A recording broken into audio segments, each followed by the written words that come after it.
New 72 Radio, the voice, views, and visions of the collective.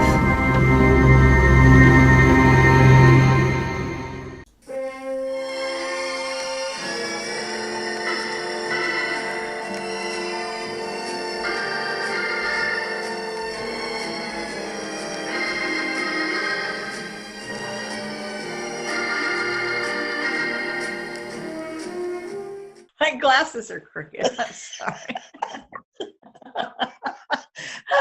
Hi, everybody. This is Talk Time with Theresa and Debbie. Welcome, welcome. Happy Thursday. I guess we have several things we want to talk to you about today. One being we have a reflexology overview that we want to give everybody because next week we're celebrating World Reflexology Week. It's a whole work. A whole week.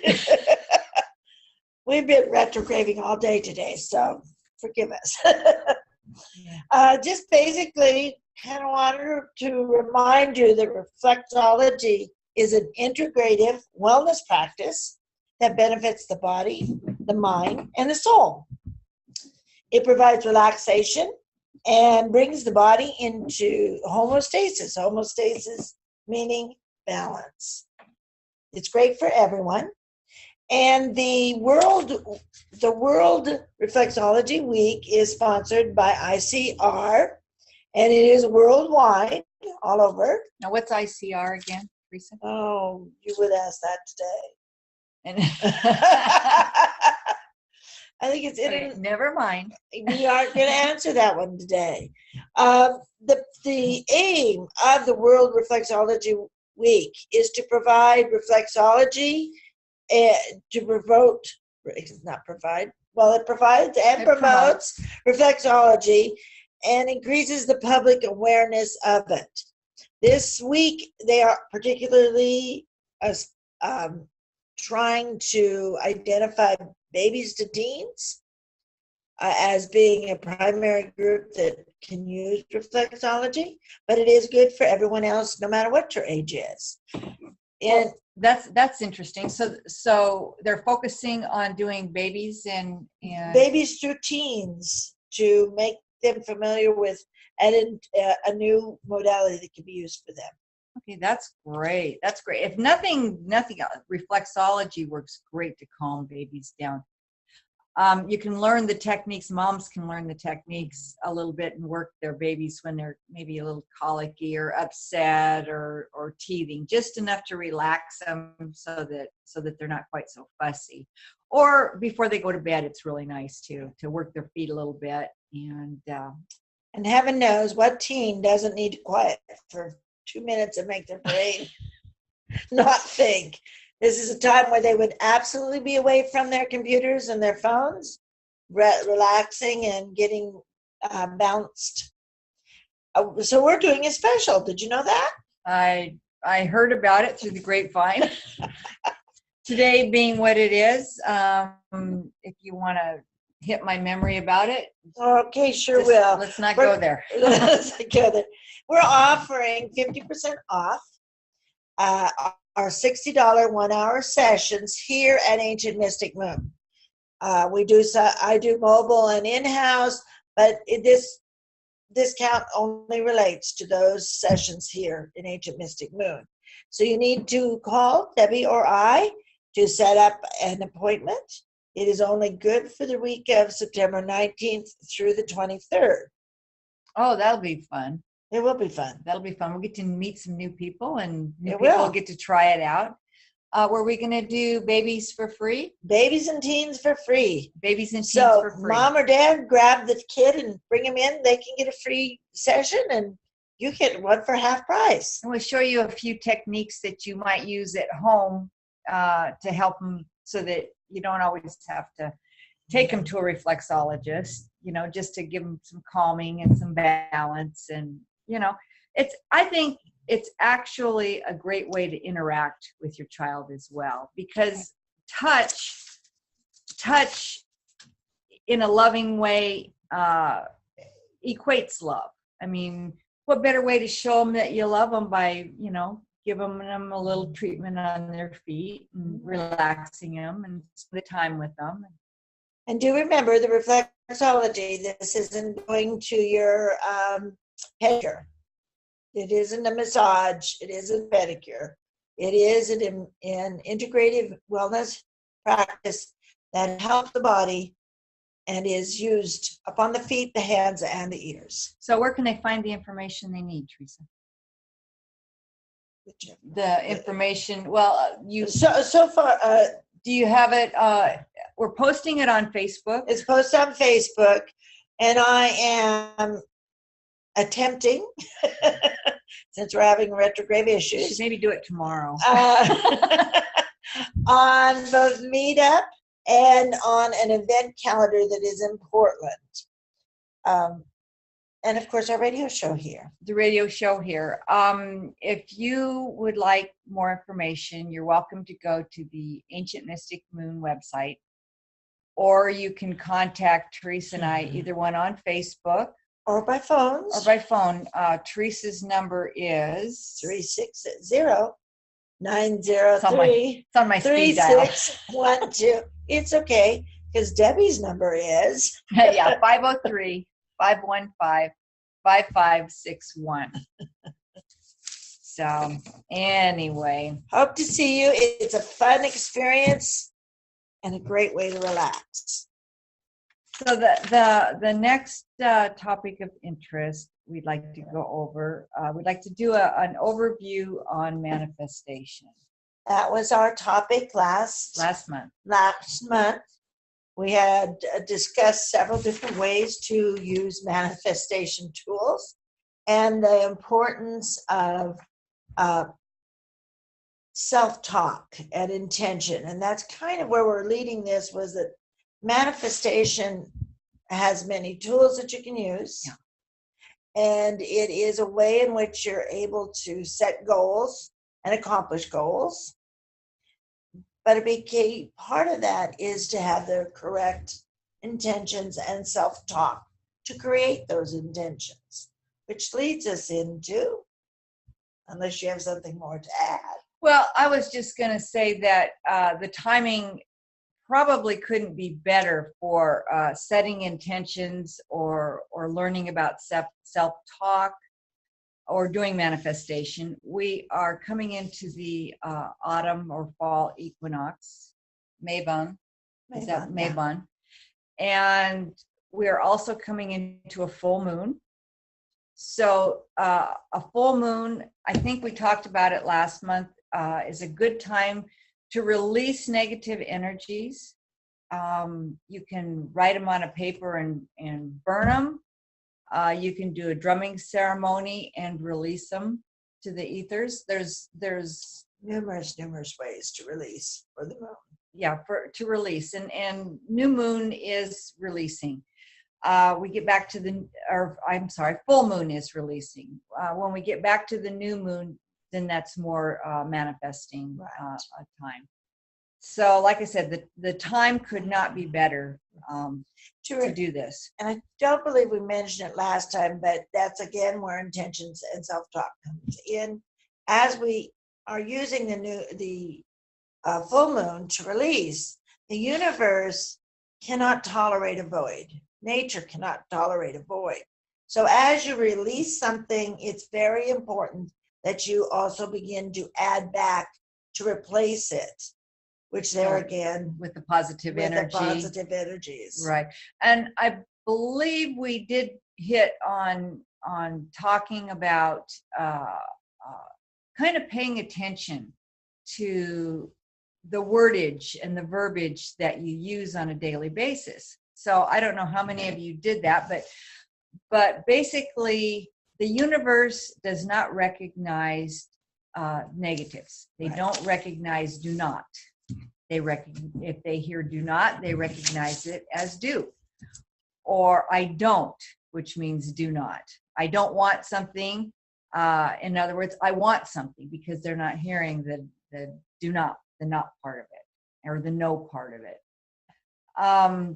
So in saying that, what we're doing is we're trying to make people begin to think about what they're saying and how they're saying it, and to be focused on the intentions that they're setting. Because every minute of every day with every thought, you're setting an intention. You're putting, and you're manifesting, you're putting an intention out there. And once the thought is out of your head and out into the universe, there's no pulling it back. It's kind of like if you have an argument with somebody and you say things that you don't really mean, you can't take them back. It's out there, and you can apologize or you can make amends, but the initial feeling or the initial hurt or whatever your words caused or created is there. So it's incredibly important to pay attention to how we're putting our thoughts and our ideas out there. We are all connected. And so our thoughts, our ideas, and our energies all affect everybody else. Maybe not directly, but indirectly with kind of a ripple effect. So anyway, that being said, That being said, 95% of our emotions are about how we talk to ourselves. So that really means that as we talk to ourselves, whether it's positive or negative, it's affecting us. It's making our mind accept what we say. Our mind doesn't know the difference between reality and fantasy, doesn't really know the difference between negative and positive. So the key here is positively to speak to yourself so that your mind continually receives that positive stroking. You're supporting yourself is what you're saying. You need to support yourself, self-talk, self-love, rather than look in the mirror and say, oh my gosh, you don't look very hot today, or you know, you're ugly, or why'd I bother getting out of bed? You can say, oh, nice to see you this morning. You know, I appreciate that you're here with me for a new day. You're beautiful. I love your hair. You know, whatever positive reinforcement that you can give yourself to start your day is going to go a long way in making that day a good day. Right. Actually, it's also thinking. You need to kind of think sometimes before you talk to yourself or you put it out there. Is this something I really want to visualize and live through? Or is there another spin on the topic that I'd like? There again, I'm gorgeous today. Or, hey, today's going to be a great day. Rather than getting up and going, oh, good grief, it's going to be another one of those days. Well, another way that you could do that, Theresa, might be today is a great day. Right. As opposed to going to be a great day. You see how there's a twist there? Going to be is something you're looking for, right, or you're looking forward to. It is what it is. Right. Or there again, it is a crappy day. Rather than do you want to live through a crappy day? Rather than putting that out there so that the universe and life can work on that and making that your visualization for the day. It's putting that spin. Today is a good day. The mind, there again, cannot tell between fantasy and reality. So if you continually tell yourself, today is a good day, your mind's going to accept today is a good day. Because you've made a positive statement, that day will become visualized as a good day. You know, it's kind of interesting. Thought just crossed my mind. That might work well when you're dealing with your kids or sending your kids off to school. Send them off with a positive, as opposed to hurry up, you know, don't you ever get doing anything on time, yada, yada, yada. You know, I mean, it could be a myriad of things. Kids can kind of push your buttons. But if you start them off with a positive day or a positive thought or a love thought, then that's going to go a long way to increase their self-esteem and help them to have a good day. So that's well, and kind it of makes interesting. your day good too, also, because fighting with the kids is not a good way to start your day off. a good way to start any day off. Oh, well, that's important when you're working on your positive reinforcements and talking to yourself in a positive way, to surround yourself with positive people, because I'll tell you, people that have a tendency to speak in the negative all the time can really bring you down fast if you allow it to enter your space. I mean, right. There's ways that you can block, other people's energy if you find that it's going to be negative. But, and I know that we all have to deal with negative people.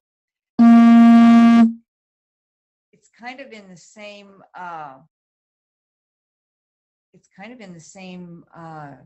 idea as when I'm doing a treatment, a reflexology treatment on somebody. If they are owning whatever their problem is, their disease, saying my diabetes or my heart trouble or my whatever it is, then they are reinforcing their body to embrace that even stronger. It makes my work a lot harder, people. So if you'd say, well, I'm dealing with diabetes, or I'm dealing with heart disease, and I'm getting, past it. I'm helping myself to overcome it. These are positive reinforcements that you're telling your body to do. Right. So that's kind of like affirmations. That's like affirmations. And affirmations also help you set the intentions, because this can be used also with the manifestation. Just, I'm happy today. I'm grateful that my day is going well. Yeah, that's a big one. That's a big one. Yeah. I'm getting so many more. I get up in the morning and I like to go and I like to look out the view of my living room and say, oh, it is a beautiful day. And I'm finding that I have a lot better attitude coming to work. So, I'm sure that my coworkers like that very much. So I don't know. But anyway, the more affirmations, positive reinforcement that you practice and that you integrate into your life, sometimes if you are truly having a day that's a little off, you have to kind of search for the positive, but it's worth it. I mean, it's worth it in the long run. And the more you do it, what you're doing is you're reprogramming your brain. And there's some different ways that you can reprogram your brain so that it will automatically start looking for the positive. One of those ways is visualization. Right. Visualization is really important, I think. It's that way in which your mind uses its mind's eye to see what the effect of the positive is. There again, I'm having a good day, and in your mind's eye you can see the sun shining and successful events occurring throughout the day. Whereas if you're choosing to visualize or to spin a more negative effect to it, you need to realize that some of the things that are going to happen are not going to be in a positive result. That's kind of where you're going to use visualization to maybe rethink what it is that you want, and to see yourself actually being at the end accomplishing that good day. I've noticed I'm one in particular, but I'm not a very visual person as far as visualizing things in my head. Theresa, do you have any suggestions on how to? Well, it's not necessarily seeing the exact event. It could be even the feeling the event. What does it feel like to have a good day? You're upbeat. You don't have any conflicts with anyone during the day. So you kind of hold that feeling, those emotions of a good day. And like I said, you can visualize them so you can see yourself walking through a good day with sunlight and not having confrontations, and it's a good day. I'm going to find a feather today. So in your mind's eye, throughout the day, you could be looking for a feather to indicate that your attention is being heard by the universe. And you can also even feel, what does it feel like to find that feather when the universe does show it to you? And sometimes you can, I don't like to call it test the universe, but just to give a confirmation from yourself. You can say, today I would like to see a feather, or I'd like to find a penny or a dime, or see a pink elephant, whatever, throughout the day, to indicate that I am visualizing and that I am setting positive intention. And that's kind of nice too, because then you can also say, well, I am not alone. Somebody's listening somewhere. Somebody's listening somewhere. And once you get that confirmation, there again, tying this back to the manifestation, once you get that confirmation, then you're feeling also that when you're speaking out your manifestations, when you're writing them out, because there again, you're setting intentions, and your self-talk does not need to be verbal. It can be written. You could write, excuse me, you could write something that would cause it to be set as self-talk. It can easily be something that you don't even necessarily say. It's just a thought you have. Oh, doggone, there I go again. And whatever that is, makes your mind stop and go, oh, I always do that. So I'm going to fall over the stones again, or up the stairs, or I'm so clumsy I fall upstairs. No, don't put that out there. That's a self-talk that is negative. That is not necessarily a true statement. You may fall up the stairs, and you may feel clumsy from falling up the stairs. However, it would be better to indicate that that you're not clumsy. I'm not clumsy. I am focused when I go upstairs. Right. Or I just missed a step. Doesn't mean I'm going to do it every time. It just means this time it happened. I maybe should pay more attention to where I'm walking. Right. Would that be a positive statement? I should pay more attention to what I'm walking, or is that, or a negative statement, or just I should, woulda, coulda. I shoulda, woulda, coulda. I probably would say I'm focused when I walk.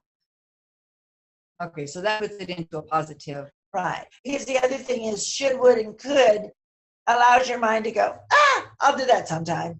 Shoulda, coulda, woulda. Those are all sometimes off. We want to kind of have the talk and the intentions to be set to now, to present. So I am, I will, I do.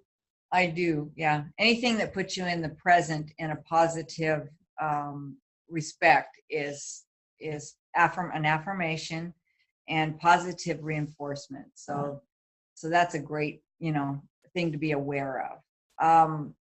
I'll tell you that one of the best ways to learn what's negative is to actually stand back a little bit and listen to other people as they talk with you. Because the more you pay attention to it, the more aware of it you become, then it'll help you to stop and to think about what you're saying and what you're actually manifesting. I don't know of anybody who wants to manifest a bad day or negative stuff. There's enough negativity out there in the world without adding to it. Right. What's a saying my grandmother used to say? She used to say to me, if you're not part of the solution, then you're part of the problem. So there you go. Right. And I do think that the self-talk and intentions is being aware of yourself, your surroundings, the people you're with, and what is it that you're wanting out of life. It's our purpose to program our lives in such a way that we learn our lessons and that we are successful and that we obtain all the abundance that there is out there for us. Yeah. There is nothing that you can't achieve or that you can't have once you set your mind and your goal in that direction. and you approach it in a positive way. There's other ways of doing programming. Another way is sound or music. Right. Isn't that what? So how do you think sound or music? I know that when you're learning a new song, or if you're learning, say you have to memorize, I don't know, a poem or something for class, or you have to memorize something.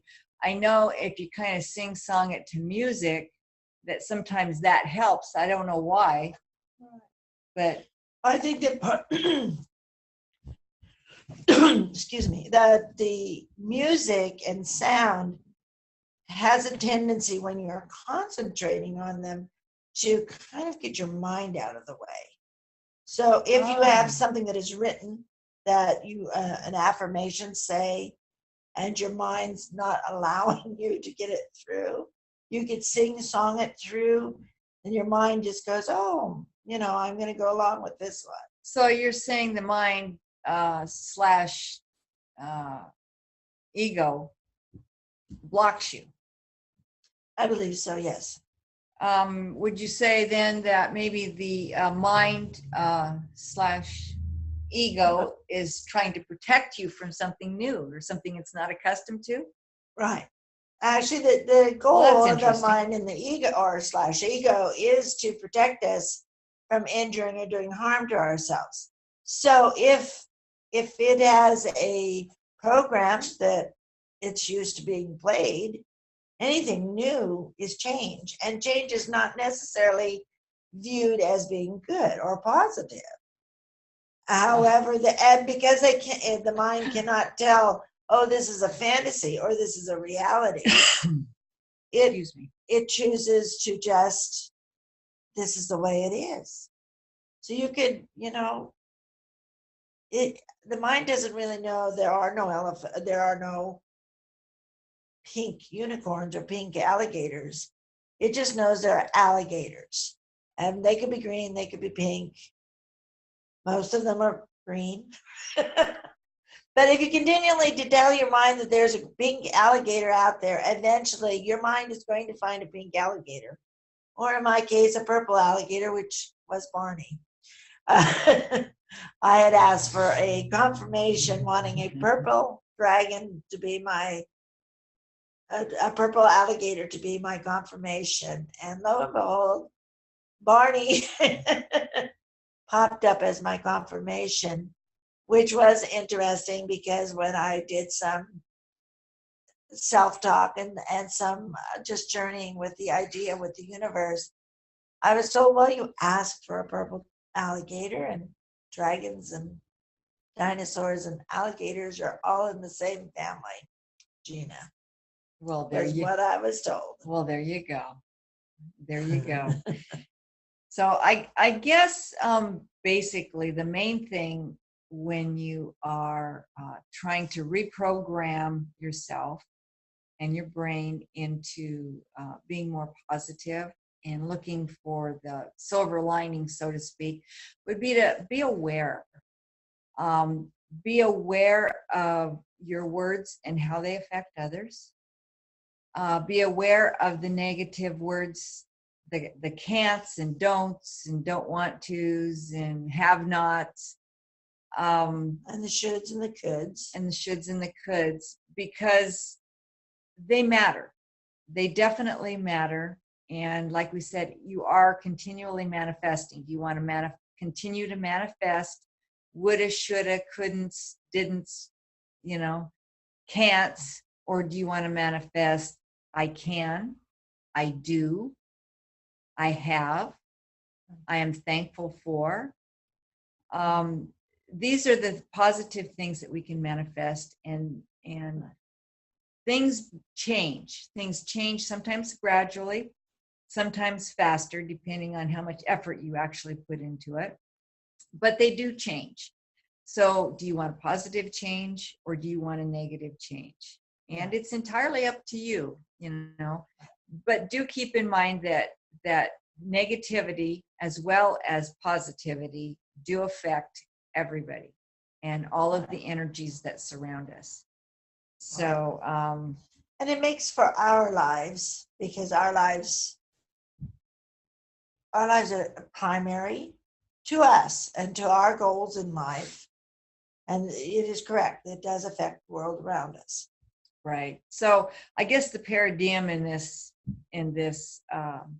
situation would be that we all have a multitude of habits. Habits don't change. You know, you can't change a habit. You need to replace a habit, Right. because, like Theresa said, the universe does not like a void. Right. And so if you're working on changing a habit or changing a negative thought, replace it with a positive thought. Right. And replace it with a positive habit. Yeah, or a positive habit. Whatever it is, do not leave that hole there, because all it'll do is slip back into the negative. Yeah, and it's really easy to do. Right. So I don't know. So I guess that puts us kind of to the next topic of interest today. Next month, Theresa, I'm going to do a past life regression on Theresa. And what's a past life regression? Past life regression is where I'm going to put you into a light hypnotic state, and we're going to set your ego aside. It's almost like being in a state of meditation. That's an easier way to put it. What I'm going to do is put her into a light hypnotic state, a state of meditation, where she can access her higher self with her ego self kind of off to the side. We're going to go right past the ego and right to her higher self. And we haven't really decided just what her intentions. Basically, what it amounts to is she sets an intention. Past life regressions are used for many things. Right now, I'm not always doing past life regressions. Not everybody believes in past lives, and that's fine. But what I do want to do is, at the very least, take her to a space where she feels safe, can connect with her higher self, and access information from her, say, her soul records, or from her guides, from her angels, from anybody who's out there. That's special to Theresa, and to guide her and help her along her way and support her. And what's really nice is she can talk with these beings, and she can gain information. She can gain information on, say, she has an illness, or maybe she's got a problem with her neck, or or her foot or her knee or whatever it is. And we can sometimes go back and find where this problem originated. And once she understands that it's not pertinent to where she's at in her life at this time, she can release it, and thereby release the energy that creates the problem to begin with. And that holds true. It's really interesting. It holds true whether it's a physical problem or an emotional problem.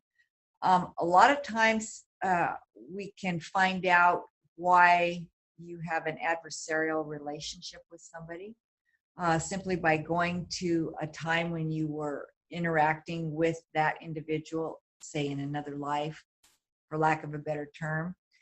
And that way we can find out what the issue is and how she can resolve it, or at least, like I said, understand it. I had a client, it's been over a year ago now, and she continually had problems with her with TMJ in her jaw and her neck. She couldn't hardly move her head without having pain in her neck. And so I regressed her. And regression means? And That's a term. that regression means I took her to a past life. I took her into a hypnotic state. took her to a past life, a time when she had a problem. We're trying to find the beginning of what caused this problem. And she had basically led a normal life up until the point that they accused her of being a witch and they hung her. So needless to say, she's not a witch this time, or at least she's not being accused of being a witch. And if she was, it's probably okay. I mean, nobody's going to hang you for it. Anyways, she was able to release the energy because she understood that that was then and that this is now, and that that energy no longer serves her in this life. Also, part of it that Debbie does is once the location point is located and the experience has begun, Debbie does have a unique way of pulling you out before you really suffer the end consequence and take you to a healing spot, which I believe also helps the soul, the person, understand that they are in a healing location and that they can let this go and release. Well, I don't like to see anybody suffer unnecessarily, even if it's in a hypnotic state. And you can reassure somebody that they're safe and that this is temporary. And I mean, there's a myriad of things you can tell, somebody's subconscious that they're okay, but they're still suffering. And if we know why they were put in that position and that it's no longer serving them, then we can just go beyond it and look at it as an overview, or look back on it, and we can ask some healing questions to allow the soul to release it and to move forward, so that they're able to lead more of a normal, pain-free life, with regard to whether it's emotional.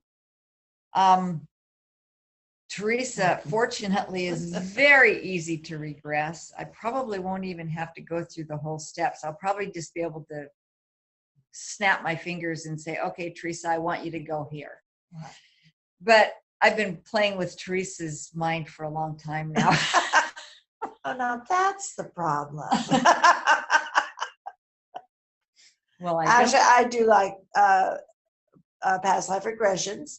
They can be called PLRs. You may hear people say about a PLR, which is a past life regression.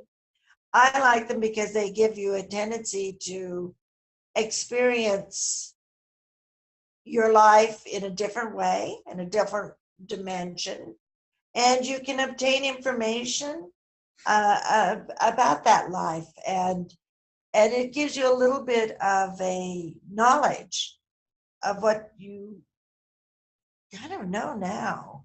It's just, you go, well, I know that, but I don't know why I know it. Right. That's really interesting too.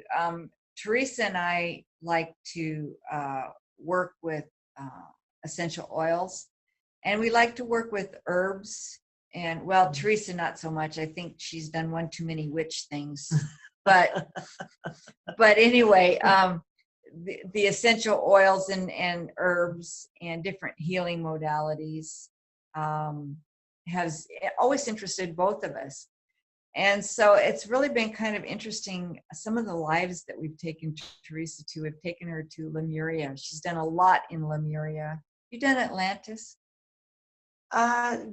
Yes, I've been to Atlantis, a little bit different. It's not a key. I happen to believe that we've probably all been to almost everywhere, but I think that the key experiences that you bring up when you're doing PLRs are related to your life purpose here in this life. So we do a lot of Celtic for me. We've been in Africa. We've been in Africa. I've been in Africa. We've done Native American for me, and Polynesian. We've done some Polynesian, right. And it's interesting because we pick up a little bit here and a little bit there. And it's interesting too, because you do face different deaths and how they were. I think at this point in my life, it's not so much that I don't care for the herbs, is that I just find the oils are stronger and more potent, and it takes littler of them. Yeah, easier. Easier. But And that is true. Nobody has been put on the rack, stoned, burnt, or hung for oils that I'm aware of. Essential oils, maybe black crude oil. but anyway, there's also some, like she said, there's information that we're able to bring forward. We've been able to bring some healing remedies forward. Yes, we have. Which has been really kind of fun. And sometimes she gets going so fast, I have trouble kind of keeping up with her. But it's an experience, and I absolutely, it's one of my most favorite things to do is PLRs. And Debbie is very good at it. Because she, like I said, she knows that moment at which you need to move past whatever the experience is.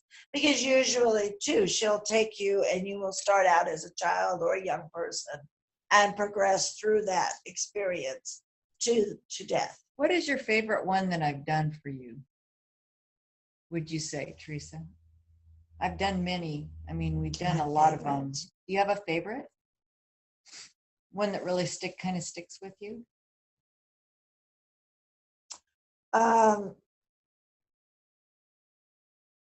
Probably the Celtic ones for right now are the ones that come to mind.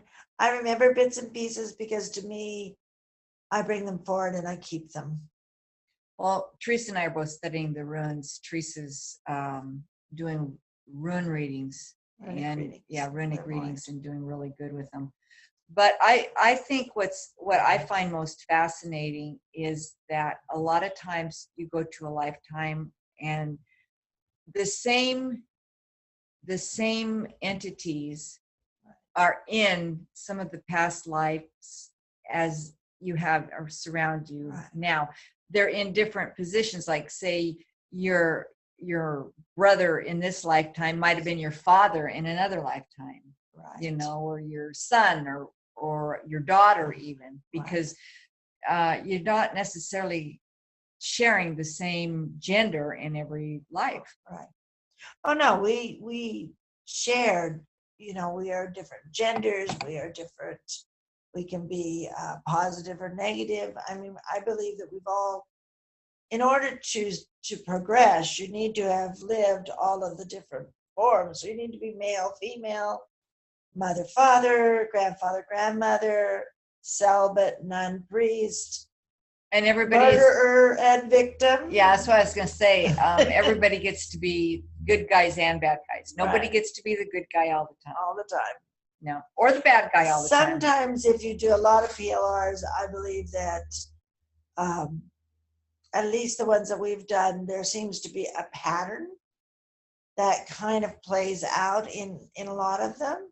But I do believe that those patterns also play out to what the life lesson or life purpose of this life is. Well, sometimes it takes more than one life to get it. Right. But I also think that there's patterns that need to be set in place depending on what the lesson is you're learning or your task that you've come here to do. Right. The whole thing having to do with past life regressions is it does help you with healing and help you to understand sometimes what your life purpose is here. Right. And I don't know, it's more and more mainstream. There's nothing to be afraid of because I can't make you do anything that you want to do. Yeah. I've done some hypnotic classes, so can you tell me, have you ever made me cluck like a chicken? No, but it might be fun. The answer truly to that is no. No, you cannot make anybody do anything that they are not programmed to do or would not normally do. I'm not certain I normally cluck like a chicken or agree to cluck like a chicken. Well, then I can't make you do it. So then I won't do it. Oh, boy. So that when you do see hypnosis on television or on the stage and somebody's doing something really strange, this person would normally be willing to do something like that if they were asked to do it. Or if you give them a couple of beers. Or you give them a couple beers. Well, once you get the ego out of the way, I mean, there you go. Right, right. And how long does a healer last normally? Oh, it kind of depends. You wouldn't normally want one to go past an hour and a half. That's a lot of energy. And you don't want it to get so that the information you're getting is repetitive. I'm assuming that sometimes the angels or guides or whoever is helping facilitate, they might get tired of that. And, then that some of the answers are going to be redundant, or they just put you kind of in a blocked state and you're getting nothing. So I try to keep them somewhere around an hour. It depends too on how difficult it is to regress somebody. Sometimes, especially if it's somebody I haven't worked with before, and somebody who hasn't even had a regression before, sometimes they're a little reluctant to become relaxed enough to give you access. Do you think that's because they're fearing something? It could be because they're fearing something, or it may be that you haven't done the groundwork to build up enough of a trust between you and them that they can trust that you're not going to, do something or divulge something, that they don't want divulged, because truly when you're there, you don't necessarily know what you're going to divulge, and basically the what you are divulging or what's coming to you is unfiltered. I mean, you want to give me the first answers, responses that you get. You don't want to filter them through your ego. Well, I think it's hard to filter. I must admit, I've attempted to filter, but it's not.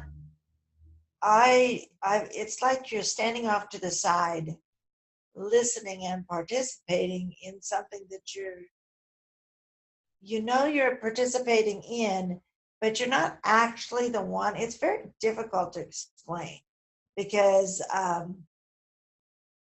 when I go to a different place, I feel in my body that it's me and that I'm there, but there's a part of me that also feels like I'm watching a movie or a scene from somebody else's life too.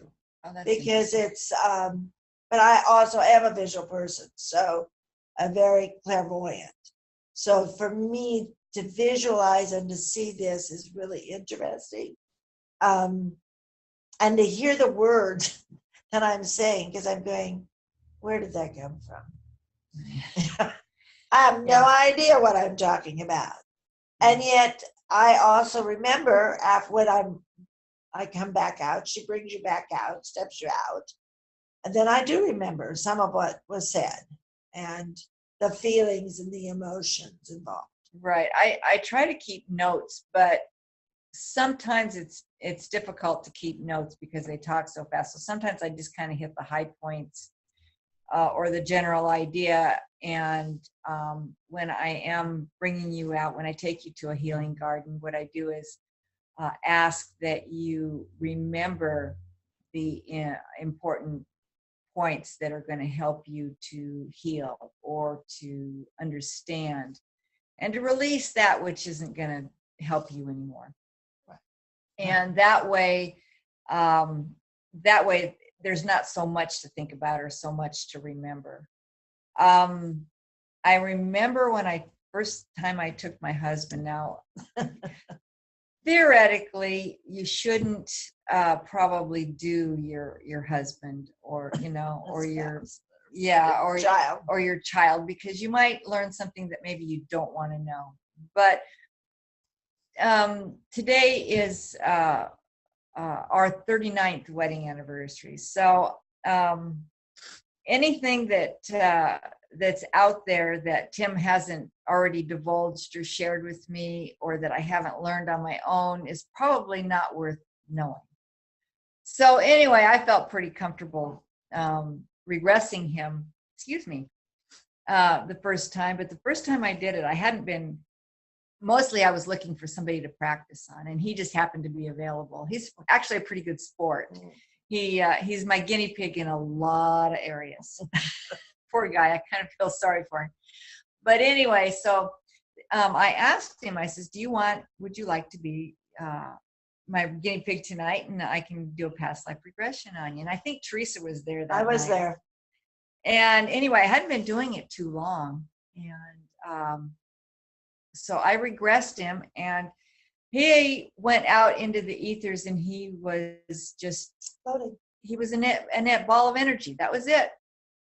And so I'm sitting there and I'm trying to figure out, now what do I do? Because he didn't start in utero.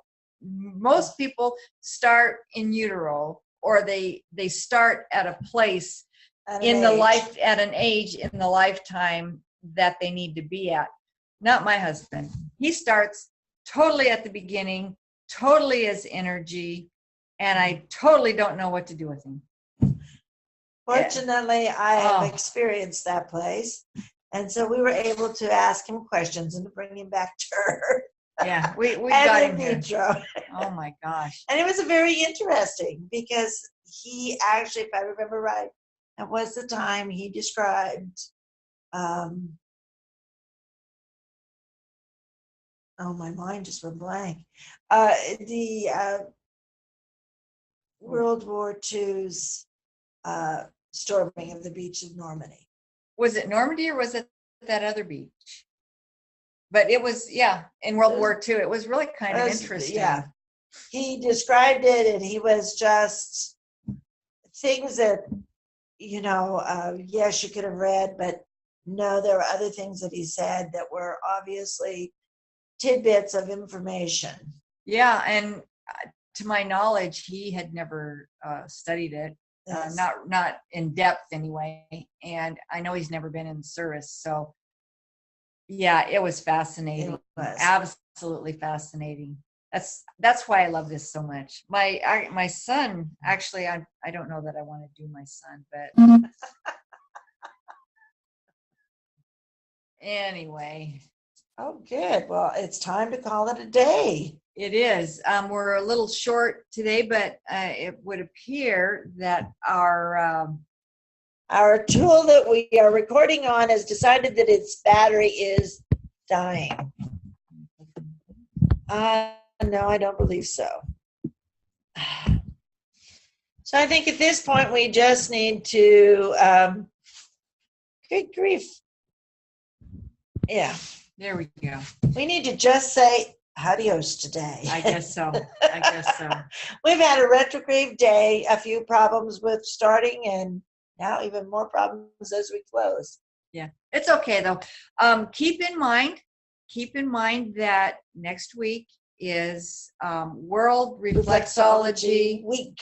The World Reflexology Week. And we do have a special that is only here at Ancient Mystic Moon. That's a $30 savings and a great way to experience reflexology. So contact one of us. Yeah, set up an appointment. Absolutely. We'll be here. Thank you. Thank you. See you next month.